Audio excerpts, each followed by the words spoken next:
नमस्कार शेतकरी मित्रांनो, स्वागत आहे आपल्या सर्वांचे बाकाला ॲग्रो पॅटर्न या आपल्या शेतीविषयक युट्यूब चॅनल. शेतकरी मित्रांनो, कपाशीला कोणती खते टाकावी, कपाशीसाठी सर्वोत्तम खताचा डोस कोणता, यामध्ये प्रत्येक शेतकरी पिकाला खत देण्याचा शेतकऱ्याचा जो काही फॉर्म्युला आहे तर तो वेगवेगळा असतो.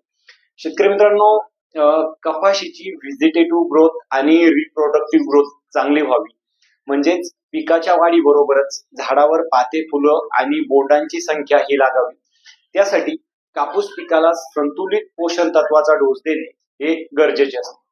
शेतकरी मित्रांनो, रासायनिक खताचा वापर हा कमी करा, पिकाच्या गरजेनुसार खते द्यावी, कमी खतात कमी खर्चात जास्तीचे उत्पादन घेण्याचा प्रयत्न करावा.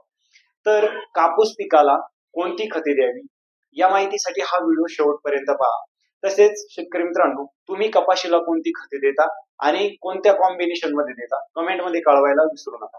तसेच तुम्ही पहिल्यांदाच आपल्या बाकाला ॲग्रो पॅटर्न या युट्यूब चॅनलवर आला असेल आणि कापूस पिकाविषयी तुम्हाला कोणतीही माहिती किंवा कपाशी पिकाचं संपूर्ण नियोजन हवं असेल तर आपल्या चॅनलला सबस्क्राईब करायला विसरू नका. सोबत नोटिफिकेशन बेल ऑन करा, म्हणजे येणाऱ्या व्हिडिओचं नोटिफिकेशन तुम्हाला मिळेल. तसेच या व्हिडिओला लाईक आणि शेअर करायला विसरू नका. तर शेतकरी मित्रांनो, कपाशी पिकाला सुरुवातीच्या काळामध्ये NPK जे काही मुख्य अन्नद्रव्य आहे तर या अन्नद्रव्याची जवळपास 10 किलो नत्र, 15 किलो फॉस्फेट आणि 15 किलो पोटॅश अशा प्रमाणामध्ये तिथं गरज असते. आणि शेतकरी मित्रांनो, एका 50 किलोच्या बॅग मध्ये जे NPK ची टक्केवारी दिलेली असते तर ही टक्केवारी 100 किलो साठी त्या ठिकाणी दिलेली असते.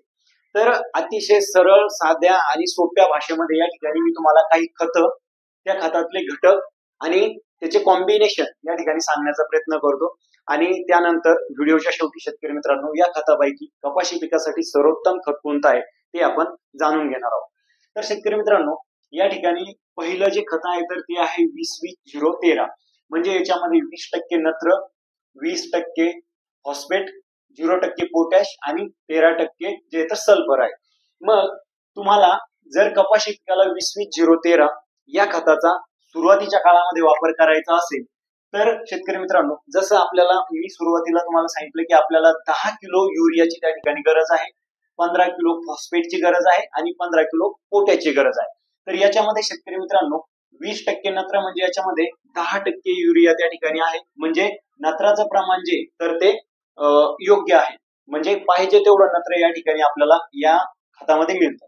त्याच्यानंतर शेतकरी मित्रांनो, फॉस्फेट हा आपल्याला लागतो 15 किलो आणि या ठिकाणी 20% त्याची टक्केवारी दिलेली असल्यामुळे तो मिळतो आपल्याला 10 किलो, म्हणजे याच्यामध्ये आपल्याला आणखी 5 किलो फॉस्फेट त्या ठिकाणी आवश्यकता आहे हे खत टाकायचं. मग 5 किलो फॉस्फेट साठी शेतकरी मित्रांनो आपल्याला SSP चा वापर किती करावा लागेल, तर जवळपास आपल्याला सिंगल सुपर फॉस्फेट हे या ठिकाणी 30 kg SSP चा या ठिकाणी आपल्याला वापर करावा लागेल. आणि पोटॅशचं प्रमाण या ठिकाणी 0% आहे आणि आपल्याला लागतो शेतकरी मित्रांनो 15 किलो पोटॅश.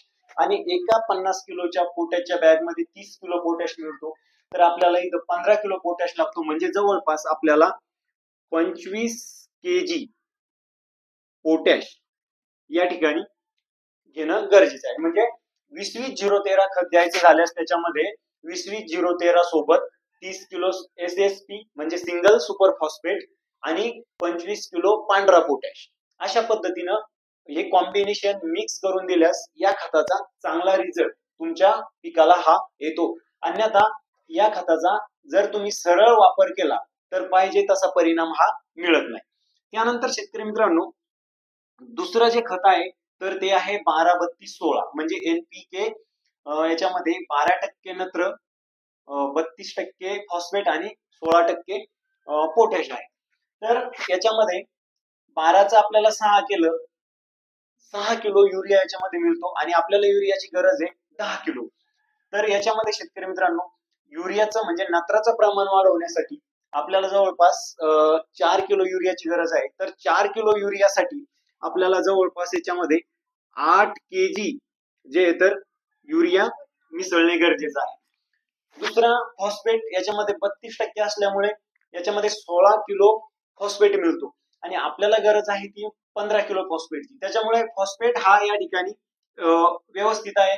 फॉस्फेट आपल्याला घेण्याची गरज नाही, म्हणजे SSP सिंगल सुपर फॉस्फेट. आणि शेतकरी मित्रांनो पोटॅश, पोटॅश 16% आहे, म्हणजे या ठिकाणी 8 किलो पोटॅश मिळतो आणि आपल्याला गरज आहे ती 15 किलो पोटॅशची. आणि म्हणजे याच्यामध्ये आणखी आपल्याला जवळपास 7 किलो पोटॅश मिसळणे गरजेचे आहे. तर 7 किलो पोटॅशसाठी या ठिकाणी शेतकरी मित्रांनो 12-32-16 मध्ये आपल्याला जवळपास 12 kg पोटॅश मिसळणे गरजेचे आहे. म्हणजे 12-32-16 खत द्यायचं झाल्यास त्याच्यामध्ये 8 किलो युरिया आणि 12 किलो पांढरा पोटॅश मिसळून हे खत दिल्यास त्याचा पिकाला चांगला रिझल्ट मिळतो. त्यानंतर शेतकरी मित्रांनो तिसरं जे खत आहे तर ते आहे 10-26-26, म्हणजे 10% नत्र, 26% फॉस्फेट आणि 26% पोटॅश.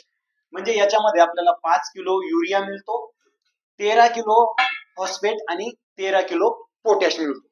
तर या ठिकाणी पोटॅश आणि फॉस्फेट जे तर हे जवळपास पुरेसं आहे, म्हणजे 1 ते 1.5 किलोना फारसा फरक त्या ठिकाणी पडत नाही.